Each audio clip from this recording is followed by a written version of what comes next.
Well, have you ever had the embarrassing experience of running out of gas?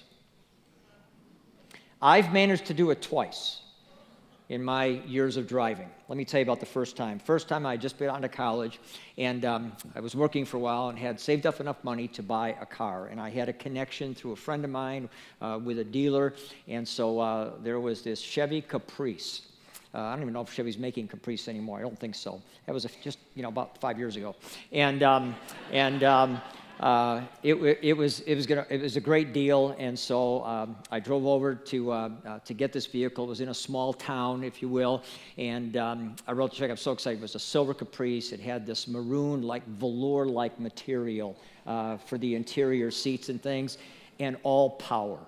Power seat, power door locks, power windows. Growing up in my family, we had never had a car like that. Okay? So I wrote the check. I'm not going to dance, don't worry. I was so excited. I was so excited that I had this new vehicle. Even though it was used, it was new to me.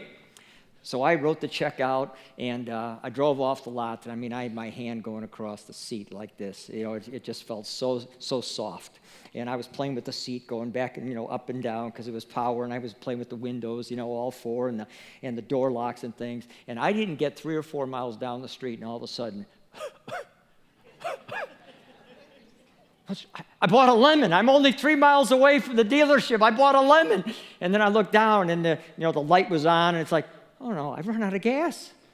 Sure enough, I coasted off to the side of the road. I said, this is a bad way to start. But I was so excited about having this new car. And anyway, solved the problem, walked a mile or so, got gas, came back, filled it up, et cetera, et cetera. And then a few years ago, I was out in California with one of my boys, and we were racing around for about 3 days. We had this little rental car, and we're out on, you've ever been on a California freeway, you know what that's like. And we were racing around, and it just never dawned on me, I need to stop for gas. And all of a sudden, found myself pulling off again. Thank the Lord for AAA. And rescued me. Anyway, a little plug there for AAA. I'm not getting any royalties on that. There's a way to prevent that from ever happening to you. Let me tell you what it is. Stop into a gas station and fill up before your tank is on empty. Want me to repeat that? Stop into a gas station, fill up your tank before it runs on empty. The same thing could be said of us as people. You see, we too have a tank. In fact, we have several. We have an emotional tank, we have a mental tank, we have a spiritual tank, all of which need to be filled if we are to be on the road called life and live it well. God understood this truth. God understood this truth to such a degree that he commanded us to take, in effect, 1 day a week called the Sabbath day. And what he said was, pull off the road of life and get filled up. And he was serious about it. He made it one of his 10 commandments. He was that serious about it. Well, you're supposed to spend that day, I'm supposed to spend that day doing things that fill our tank. Emotionally, mentally, spiritually, relationally, even physically.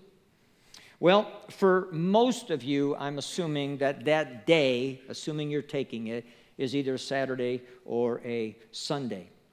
And as a part of that day, perhaps, is this service. This 75-minute, if you will, block of time. Well, friends, I want you to understand, this is intended to be a filling station. From beginning to end, this is intended to be a filling station. We began a series 2 weekends ago on the topic of worship entitled Love Expressed. And I've been saying to you, and I will continue to say it through this series and beyond, God made you to love him and to be a recipient of his love for you. That's what it means to worship God. To do life in relationship with him. Expressing your love for him, being a recipient of his love for you. And that's why we most often call this filling station a worship service. Because it's intended to be a time when you and I exit the road of life We come into a place with a community of people with similar values as us, and we say this is a time to enter into the presence of God in a significant way, to express our love for Him and to be a recipient of His love for us. A time to plug into God. Now, last weekend, I specifically walked through what the Bible has to say about 5 tangible expressions of our love for Him, expressions of worship. And we walked through singing, clapping, shouting, kneeling, bowing, lifting hands, even touched upon dancing. We looked at each of these and what they mean, why they're significant, what message they send to the Lord, etc. And if you weren't here last weekend, I would strongly encourage you to go on the online and watch that message. And by the way, I did catch wind of, I was told that a young girl walked out of one of the services and I think said to her mother, he's right, he can't dance. And it is what it is. Out of the mouth of babes, I guess. But friends, God doesn't want us to simply sing and clap and shout. Last weekend, that is biblical truth, and we need to engage in expressing our love to Him through all those means. But friends, the ultimate objective is to live a life that worships. The ultimate objective is to live a life that worships. So in this, part 3 of this series, I want to talk to you about that kind of life.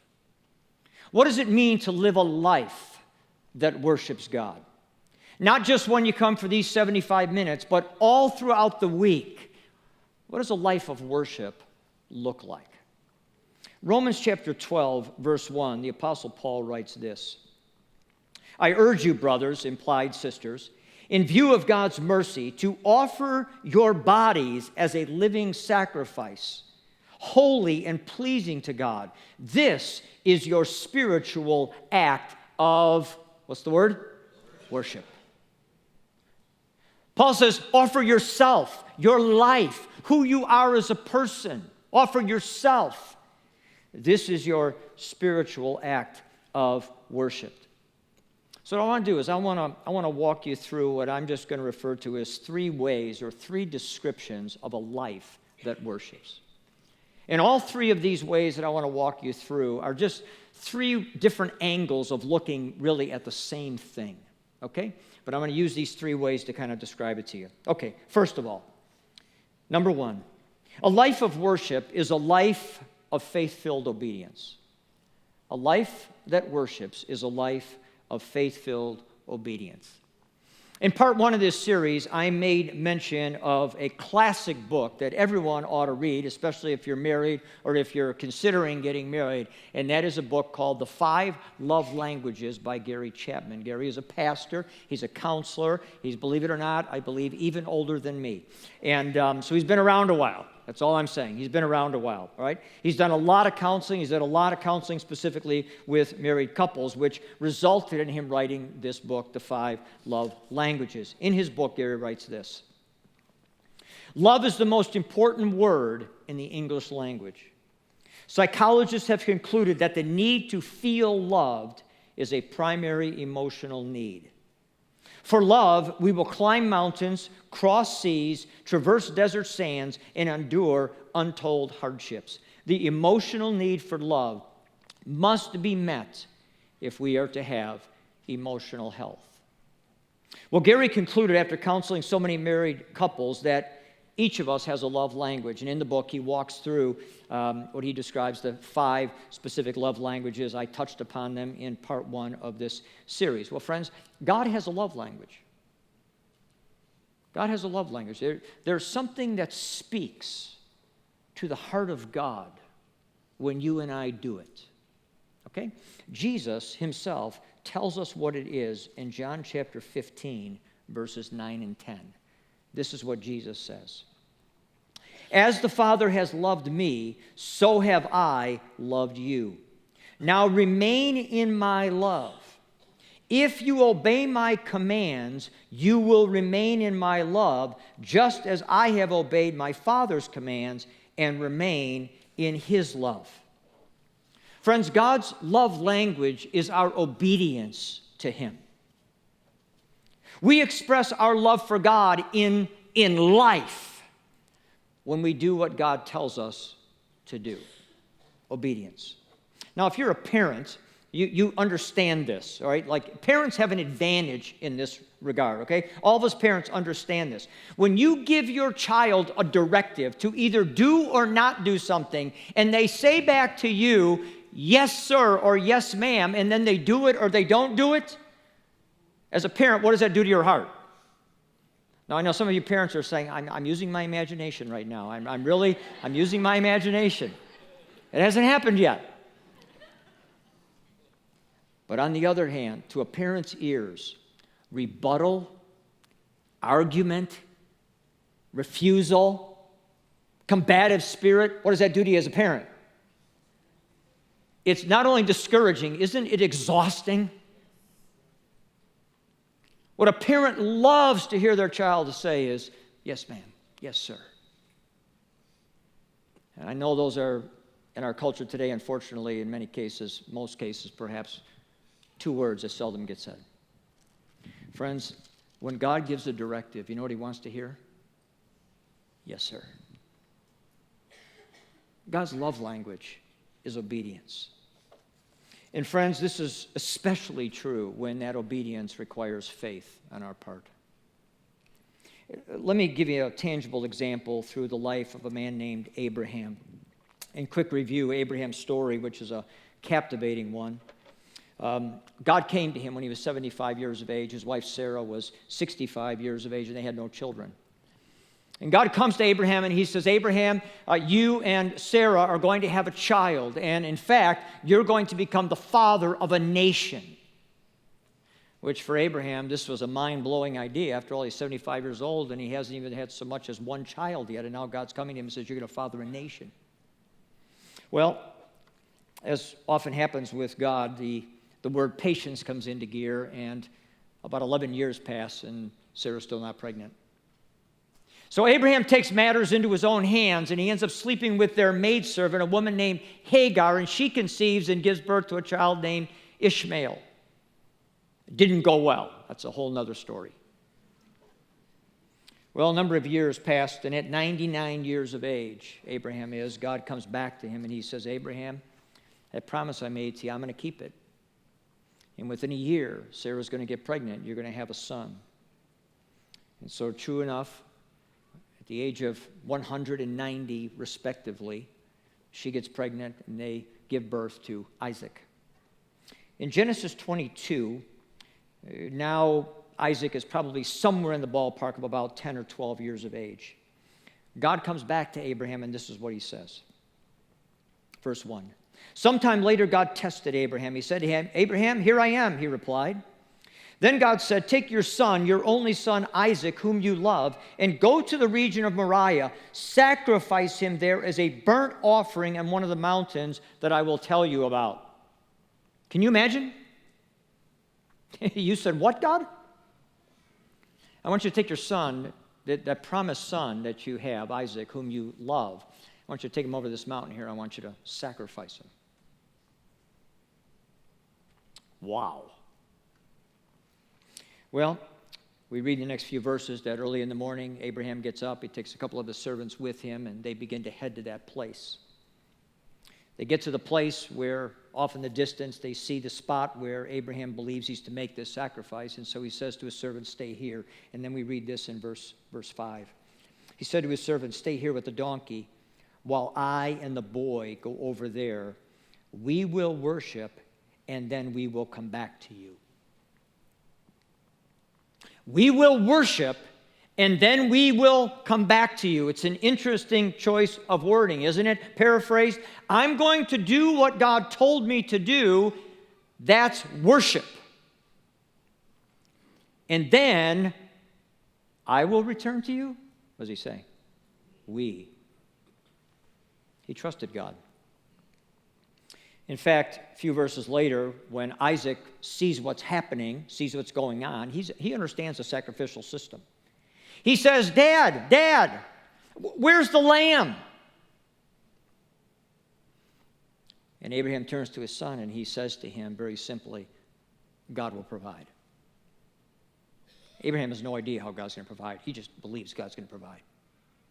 Well, as it turns out, when Abraham eventually gets his son Isaac up on the altar, he lifts the knife in the air, the passage tells us, and just before he's about to plunge it into his son, God intervenes and stops him, and there's a lamb caught in the thicket. He ends up sacrificing the lamb in its place. Well, verse 18, near the end of the story, says this. God's speaking now. Through your offspring, speaking to Abraham, all nations on earth will be blessed because you obeyed me. Because you obeyed me. Because you obeyed me. You know, Hebrews chapter 11, which is the faith chapter, gives us indication that Abraham believed that God would raise his son from the dead had he killed him. Friends, faith-filled obedience produces a life of worship. Faith-filled obedience. Now, I want to be honest with you, faith-filled obedience is not easy. In fact, that's putting it too calmly. Faith-filled obedience is really difficult. Because in most cases, faith-filled obedience calls us to do something, act in some way, take some step, make some kind of decision that, practically speaking, doesn't make sense, doesn't seem right to us. Do you think this seemed right to Abraham? Friends, the Bible is filled with story after story after story where God called people to do things that practically didn't make a lot of sense, didn't seem right. But God called them to obey by faith. Friends, God's love language is obedience. And when it calls for faith and we act upon it, that expresses a life of worship unto the Lord. You know, there have been times in my life, Marianne and I have three children now, grown and married and off our payroll, and that's all good, okay? There have been times, not a lot of them, but there have been times when I've had to say to any one of them, on this matter that you're facing, I've been where you are. I know how this story ends. And on this one, I want you to trust me. You know what I want to hear at that point? Dad, I trust you. Why would they say that? Because I know that you love me. I know that you love me. You have my best interest at heart. Friends, God loves you. And he is going to call you to do things, to say things, to go places, to make decisions. Do things financially, do things in relationships, maybe make career decisions that don't seem to make sense to a lot of people. But God's calling you to obey because he knows best. I look back at my life over the last more than 4 decades now and trying to walk with God and just life in general, friends, and I can tell you, as I thought about this message this week, living in faith-filled obedience has shaped my life. I go back to my freshman year of college. Because of a decision of faith-filled obedience, my educational direction in college changed. My entire career changed. In fact, friends, in more recent years, the reason that I'm in the position I'm in as the lead pastor of Discovery Church is because of a faith-filled obedience decision. Friends, I could have given you a dozen reasons about 7 years ago not to step into this role. It was a decision of faith-filled obedience. Has it been easy? No, it has not been easy. Not been easy. But there are many blessings associated with it. Many. And by the way, understand something, and I say this especially to you parents. Your obedience to God is not done in isolation or in a vacuum. Do you understand that your decisions in life impact other people? And when a parent walks in faith-filled obedience, there's a blessing, I believe, that's impacted, that is brought to a child. Employers make faith-filled decisions, employees benefit. Pastors make faith-filled decisions, and churches benefit. Friends, none of us makes decisions in isolation. Abraham made a decision, and guess what? He became the father of a nation. Why? Because he obeyed God. So I don't know what you're facing right now, but somewhere in life, my guess is that someplace in life, God's calling you to obey by faith. If you want to live a life that worships, obey him. Obey him. Okay? Second, A life of worship is a life that honors God in all things. A life of worship is a life that honors God in all things. My favorite Old Testament biblical character is Daniel. Love Daniel. Daniel is most known for his night in the lion's den. He made a decision that honored God. He made a decision of faith-filled obedience. Some guys tried to trick, if you will.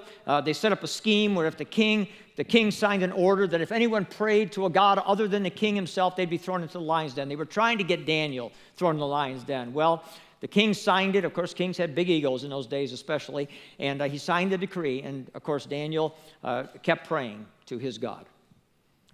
And when caught, he was, as a result, thrown in the lion's den. And he's famous for his night in the lion's den. We all know that ended in great victory as God protected him from those lions. And the next day, all the guys who conspired against him, they were thrown into the lion's den. And that day, the lions were really hungry. And you can read that story in Daniel chapter 6. Friends, that story, while a significant one, was not the big decision of Daniel's life. I don't believe it was. Daniel, by this point in time, was probably 60, 70, 80 years of age. And frankly, I think that decision for Daniel was an easy one. It was an easy one because he had learned many years earlier that God honors those who honor him. In fact, the biggest decision of his life, I believe, happened when he was about 15 years of age. The story is told in Daniel chapter 1. Here's the quick snapshot of what took place. The Babylonian Empire, ruled by King Nebuchadnezzar, was the largest and greatest empire in the world in those days. And God allowed the Babylonian Empire to come into Israel and to overthrow Israel. There's a whole reason for that. God allowed it. God's people were taken into captivity in Babylon. And Nebuchadnezzar specifically asked that the young Israelite boys who showed the most promise, that they be put into his leadership development program, that one day they would serve him. Well, Daniel was selected. And so he was enrolled. You can read the story in Daniel chapter 1. Well, this presented Daniel with one problem. You see, as a part of the leadership development program, all those boys were to eat every day at the king's buffet. Well, that was a problem for Daniel and several of his friends, 3 of them specifically, because, you see, God had forbid them from eating certain foods that were going to be at the king's table. So Daniel had a choice to make. Am I going to honor the king by eating his food, or am I going to honor God by obeying his law? It's a little hard for a 15-year-old boy to stand up to the most powerful man in the world at that time and say, I'm not eating at your buffet. Well, in verse 8, we read this. Daniel resolved not to defile himself with the royal food and wine.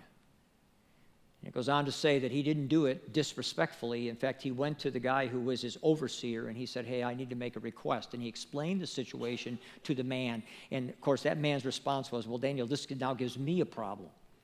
Because if you don't eat what the king is serving, and a lot of the other boys do, in a matter of time, they're going to look like $1 million, big, strong, and all that, and you're going to look like, well, you look like me, okay? I mean, it's not a good outcome. And then I'm going to lose my head as your official. And Daniel says respectfully, well, can we try it for 10 days? And if after 10 days I don't look very good, then we can reconsider the whole thing. Well, when you read the rest of the story, you find out that at the end of 10 days, he and the 3 other boys that were with him, Shadrach, Meshach, and Abednego, that they looked better than the others. And in fact, at the end of the first chapter, we read that in every matter of wisdom and understanding about which the king questioned them, he found them, meaning those 4, 10 times better than all the magicians and enchanters in the entire kingdom. And Daniel goes on to have a very significant role in the years to come in the Babylonian Empire. You see, friends, he learned the truth as a young man of 1 Samuel 2:30, which says, God says, I will honor those who honor me. I will honor those who honor me. I have a friend, been a good friend for several years. He's a follower of Jesus, but he's struggling. In fact, struggling doesn't really describe it. He's really hurting. He's in a bad place. And not doing well in really much of any realm of life. And he and I have talked a lot, communicated a lot in recent years about his struggles and things, and I have communicated to him in recent days that it seems to me that there's a pattern. There's a pattern in your life. The pattern in life is that you continue to make decision after decision after decision that seemed right to you. But it's obvious, based on the circumstances of your life, that those decisions weren't really good because they've not turned out well at all. And I said, I don't know if you realize it, but, when you stop to think about it, what has seemed right to you has in many cases been in direct conflict with the will of God. You've made decisions that are not in keeping with God's will for your life, as clearly laid out in the Word. And so I communicated to him recently, Proverbs 14:12. There is a way which seems right to a man, but in the end, it leads to death. And so I said to him recently, my strong encouragement to you is stop making decisions based on what seems right to you and start asking yourself one question: what will honor God? And whatever it is that will honor God, do that and do it as quickly as possible. See, friends, there's a law that works in life, and the law goes like this. Your life and my life, in the end, will be the result of the decisions we've made. You understand that? That's a law in life as sure as gravity. You go up to the top of the building and you jump, I tell you where you're going. And you know where you're going. Your life and mine, when all is said and done, will be the accumulated result of the decisions that we've made. Decisions fall in two camps: proactive decisions, decisions that we make, and reactive decisions, things that happen to us and we have to make a decision how we're going to respond. Friends, we make millions of decisions through the course of our life, some insignificant, some very significant. But friends, the end result of your life is going to be a result of the decisions that you make. Friends, make decisions that honor God. That's what leads to a life that worships God. Third and finally, a life of worship is a life lived in service to God. A life lived in service to God. You know the story of Moses. Most people know the story of Moses. It's been chronicled well in movies and things.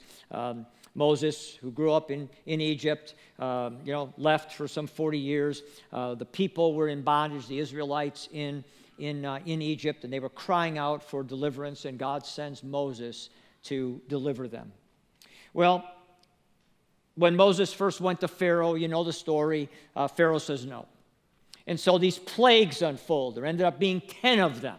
But there's a pattern in Moses' language to Pharaoh that I don't know if you've ever noticed. Let's just pick up a few examples. Chapter 8, verse 1. Then the Lord said to Moses, "Go to Pharaoh and say to him, 'This is what the Lord says. Let my people go so that they may worship me.'"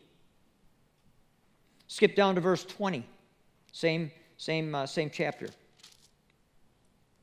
Then the Lord said to Moses, "Get up early in the morning and confront Pharaoh as he goes to the water and say to him, 'This is what the Lord says. Let my people go so that they may worship me.'"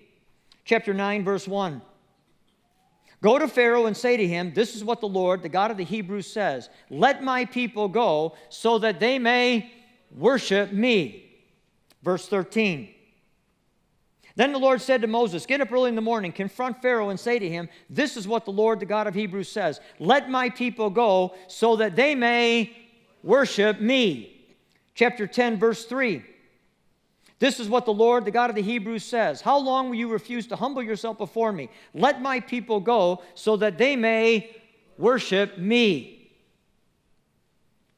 What God is saying is, Pharaoh, they have served you long enough. It's time that they served me. Friends, God's point was this: people worship what they serve. People worship what they serve. They've been serving you. They don't belong to you, they belong to me. It's time for them to now serve me, to worship me. Now, friends, the Bible tells us what the world serves. The Bible tells us what the culture of the world serves. If you're at all clued in as to what's going on in world government right now, we all know what the world serves. And it's called money. In fact, we have a name for it. It's called the almighty dollar. It's interesting that culture would label the dollar as almighty. In fact, Hollywood understands this. We have all kinds of phrases in movies. It's all about the money. Show me the money. Just follow the money. Jesus said in Matthew 6:24, no one can serve two masters. No one can serve God and money. Friends, the big issue of the worship of money is because we end up serving it, and so we end up contributing everything to what will enable me to get more of it. And God says, you can't worship me as long as you're serving that almighty dollar. God is not down on money. He's down on the love of money. So what does it look like to serve God? Well, Colossians 3 states it pretty simply in a couple of verses in chapter 3 where we read these words. Whatever you do. How much does that cover? Whatever you do it, work at it with all your heart as working for the Lord, not for men, since you know that you will receive an inheritance from the Lord as a reward. It is the Lord Christ you are serving. Now, in these specific verses, I think Paul is most directly talking about our work, our career, whatever we spend much of our day doing. It's interesting when you put in context whatever you do, because when you go back one verse earlier, he's addressing specifically a group of people, about 40% of the Roman Empire, when he says this: slaves, obey your earthly masters in everything, and do it not only when their eye is on you to win their favor, but with sincerity of heart and reverence of the Lord. Whatever you do, work at it with all your heart. So what he's saying is 40% of you who are working now as slaves, I want you to understand that even as a slave, you do it not as unto men, but unto the Lord. Friends, do you understand whether you're an assistant in an office, whether you're selling real estate, whether you're selling insurance, whether you're a homemaker, whether you're Mr. Mom, whether you are a pastor of a church, whatever it is you do, what you do is an offering to the Lord. It was a very important thing for me a number of years ago when I realized that every message that I stand to give, I give to the Lord before I ever give it to you. And I have to, in effect, say to myself, did I prepare in such a way as to honor the Lord? Did I present that in such a way as to honor the Lord? Friends, when it comes right down to it, those are the most important questions. And friends, just because of what I do, being communicating the word, doesn't make it any more spiritual than what you do. If what you do is an offering to the Lord. Whatever you do it unto the Lord. All right, let me wrap this up. I want to wrap this up with 3 statements of summary and application. 3 statements of summary and application to kind of put a capstone on this. And what I would tell you is this is, I don't often do this, but can I just give you some life counsel for a moment?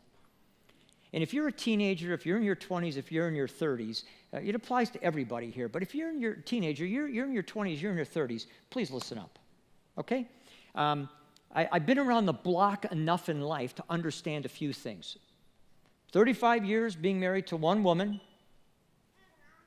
Thanks be to God for her sticking with me through all these years. Raising 3 children who are now married, walking with the Lord, through the ups and downs of life, weddings, funerals, cancer, a lot of ups and downs, many challenges, etc., etc., etc.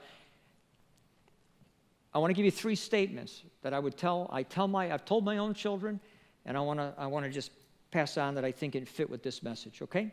The first statement is this: obey God and leave the consequences to Him. Obey God and leave the consequences to Him. Faith-filled obedience. Friends, whatever it is, obey God. And then let things happen the way they'll happen. God will take care of it. God will fight for you if you obey him. Second statement, do what honors God and do it as soon as possible. Do what honors God and do it as soon as possible. 1 Samuel 2:30 is true. God honors those who honor him. Statement number 3, do all you do unto God. Do all you do unto God. Do everything you do. So if it's play to the glory of God. If it's rest to the glory of God. If it's work to the glory of God. If it's relate to the glory of God. If it's stewarding your resources, do it to the glory of God. Whatever it is, do it unto the Lord. And friends, life will still be difficult at times. Life will still be a challenge. This does not mean that you won't have difficult times, challenges, heartaches, etc. As Jesus said, in this world you will have trouble. But friends, if you obey God and leave the consequences to him, if you do what honors God and do it as soon as possible, and if you do all that you do unto him, what I will tell you is this: you will live life in the fairway. For those of you who play golf, you know that even in the fairway, it's still a difficult game. But friends, once you get outside the fairway, it's called the rough, and it's called the rough for a reason. Because if you get out there, and I know from much experience out in the rough, the game becomes really difficult. Friends, obey God and leave the consequences to him. Do what honors God and do it as soon as possible. Do all that you do unto him, and therefore you will do life in the fairway. You say, why, Don? Why should I trust this counsel? 2 simple reasons. Number 1, it's in your best interest. It's in your best interest. But the second reason, and this is the most important reason of all, why should you do those things? Why do you obey God and leave the consequences to him? Why should you honor him in all things? Why should you do all things unto him?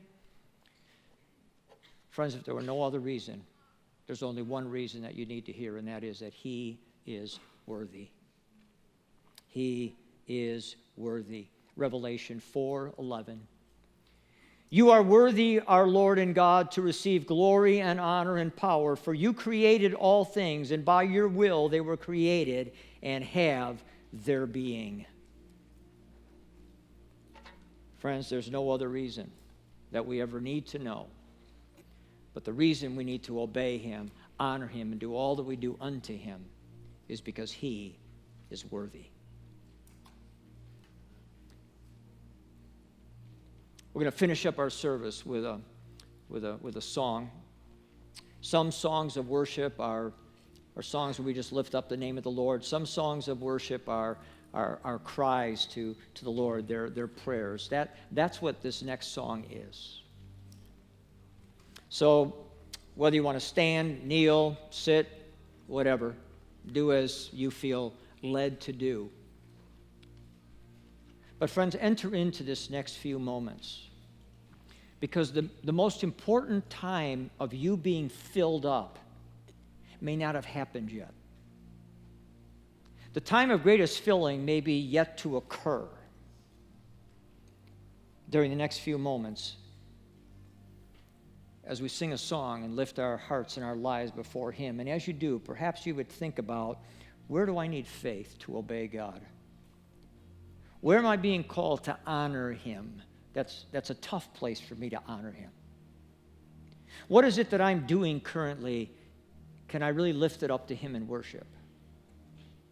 Think about those things, and then let this song be a heart's cry for God to give you the faith you need to obey him.